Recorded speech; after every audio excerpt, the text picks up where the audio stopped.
दोस्तों, आपका हमारे इस यूट्यूब चैनल में स्वागत है। आज की इस वीडियो में हम बात करेंगे योगिनी एकादशी की महिमा के बारे में।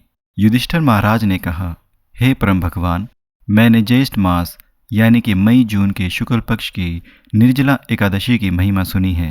अब मैं आषाढ़ मास यानी कि जून जुलाई के कृष्ण पक्ष में आने वाली शुद्ध एकादशी के विषय में सुनना चाहता हूँ। हे मधु दैत्य के संहारक मधुसूदन, कृपया करके आप मुझे इसके बारे में विस्तार से बताइए। परम भगवान श्री कृष्ण ने उत्तर दिया, हे राजन, मैं तुम्हें सभी व्रतों में श्रेष्ठ आषाढ़ मास के कृष्ण पक्ष की एकादशी के बारे में अवश्य बताऊंगा। योगिनी एकादशी के नाम से प्रसिद्ध ये एकादशी सभी प्रकार के पापों को नष्ट करने वाली और परम मोक्ष प्रदान करने वाली है।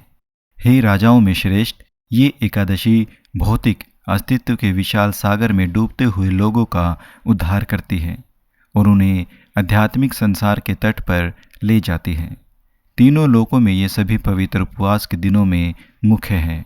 अब मैं पुराणों में वर्णित एक इतिहास सुनाकर तुम्हारे सामने इस सत्य को प्रकट करूंगा। अलकापुरी की कथा और कुबेर के शाप।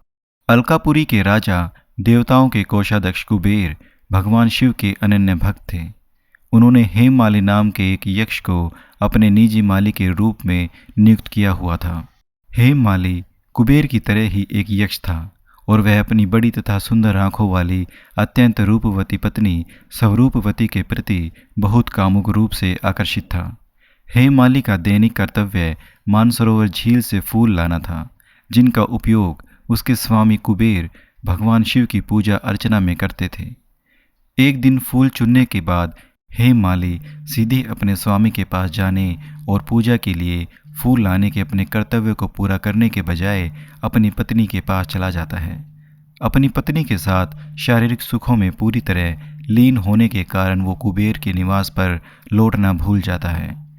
जब हेमामाली अपनी पत्नी के साथ रमण कर रहा था, तब कुबेर ने अपने महल में हमेशा की तरह भगवान शिव की पूजा शुरू कर दी थी और जल्द ही उन्हें पता चला कि दोपहर की पूजा के लिए फूल तैयार नहीं थे। पूजा की इतनी महत्वपूर्ण सामग्री की कमी ने देवताओं के कोषाध्यक्ष को और क्रोधित कर दिया।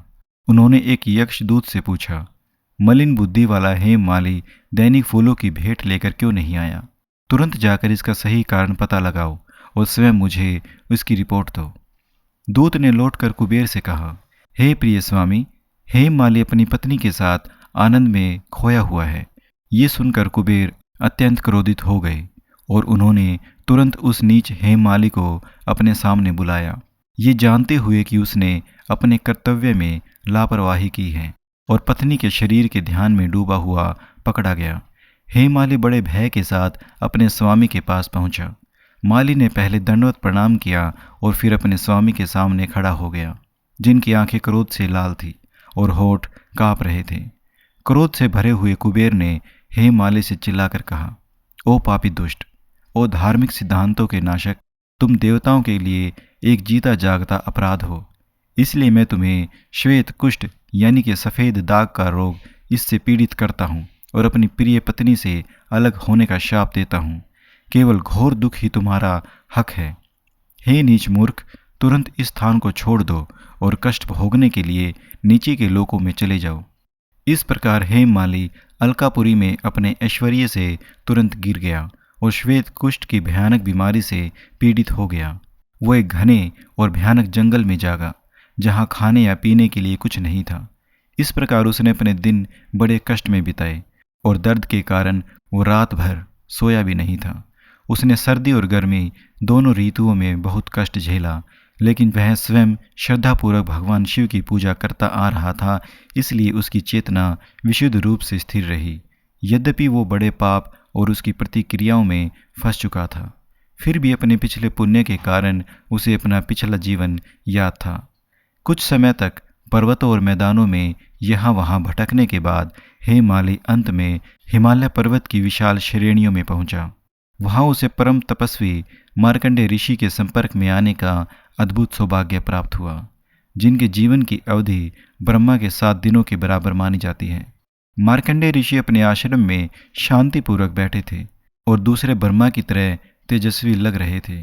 स्वयं को बहुत पापी महसूस करते हुए हेममाली उस महान ऋषि से कुछ दूरी पर खड़ा हो गया और उसने सादर प्रणाम किया।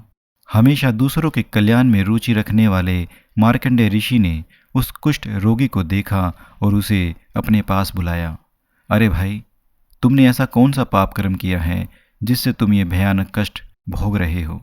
ये सुनकर हेममाली ने अत्यंत दुख और लज्जा के साथ उत्तर दिया, हे पूज्य महर्षि, मैं भगवान कुबेर का एक सेवक हूँ और मेरा नाम हेममाली है। मेरे स्वामी द्वारा भगवान शिव की पूजा के लिए मानसरोवर झील से फूल लाना मेरे जीवन की सेवा थी। लेकिन एक दिन मुझसे लापरवाही हो गई और मैं लौटने में देर कर बैठा, क्योंकि मैं अपनी पत्नी के साथ शारीरिक सुखों का आनंद लेने की कामुक वासना में अंधा हो गया था। जब मेरे स्वामी को मेरी देरी का कारण पता चला तो उन्होंने बड़े क्रोध में मुझे ये श्राप दे दिया। इस प्रकार मैं अपने घर, अपनी पत्नी और अपनी सेवा से वंचित हो गया। लेकिन सौभाग्य से मैं आपके पास आ गया और अब मुझे आपसे एक शुभ आशीर्वाद प्राप्त होने की आशा है, क्योंकि मैं जानता हूँ कि आप जैसे परम भक्त भगवान की तरह दयालु होते हैं और हमेशा दूसरों का हित अपने हृदय में सर्वोपरि रखते हैं। यही आपका स्वभाव है। हे ऋषियों में श्रेष्ठ, कृपया मेरी सहायता करें। कोमल हृदय वाले मार्कंडेय ऋषि ने उत्तर दिया, क्योंकि तुमने मुझसे सत्य कहा है, इसलिए मैं तुम्हें एक ऐसे दिन के बारे में बताऊंगा जिससे तुम्हें बहुत लाभ होगा। यदि तुम आषाढ़ मास के कृष्ण पक्ष में आने वाली एकादशी का व्रत रखोगे तो तुम निश्चित रूप से इस भयानक शाप से मुक्त हो जाओगे। हेममाली पूर्ण कृतज्ञता के साथ भूमि पर गिर पड़ा और उसने ऋषि को बार बार सादर प्रणाम किया। मार्कंडेय ऋषि ने आगे बढ़कर उस दिन हेममाली को उठाकर खड़ा कर दिया, जिससे वह अकथनीय प्रसन्नता से भर गया। इस प्रकार जैसा कि ऋषि ने उसे निर्देश दिया था, हेममाली ने निष्ठापूर्वक एकादशी का व्रत किया और इसके प्रभाव से वो पुनः एक सुंदर यक्ष बन गया। इसके बाद वो अपने घर लौट आया, जहाँ वो अपनी पत्नी के साथ सुखपूर्वक रहने लगा। भगवान श्री कृष्ण ने अंत में कहा, तो हे युधिष्ठिर, तुम स्पष्ट रूप से देख सकते हो कि योगिनी एकादशी का व्रत कितना शक्तिशाली और शुभ है। 88,000 ब्राह्मणों को भोजन कराने से जो पुण्य प्राप्त होता है, वही पुण्य केवल योगिनी एकादशी का कड़ा व्रत रखने से प्राप्त हो जाता है। जो व्यक्ति इस पवित्र एकादशी का व्रत रखता है, एकादशी देवी उसके पिछले पाप कर्मों के ढेरों को नष्ट कर देती है और उसे परम पवित्र बना देती है। हे राजन, इस प्रकार मैंने तुम्हें योगिनी एकादशी की पवित्रता की व्याख्या की है। इस प्रकार ब्रह्म वैवर्त पुराण से आषाढ़ कृष्ण एकादशी अर्थात योगिनी एकादशी की महिमा का वर्णन समाप्त होता है। तो ये थी योगिनी एकादशी की कथा। अगर आपको ये कथा अच्छी लगी हो तो आप हमारे YouTube चैनल को सब्सक्राइब जरूर कर दें और इस वीडियो को लाइक, शेयर और कमेंट करना बिल्कुल ना भूलें।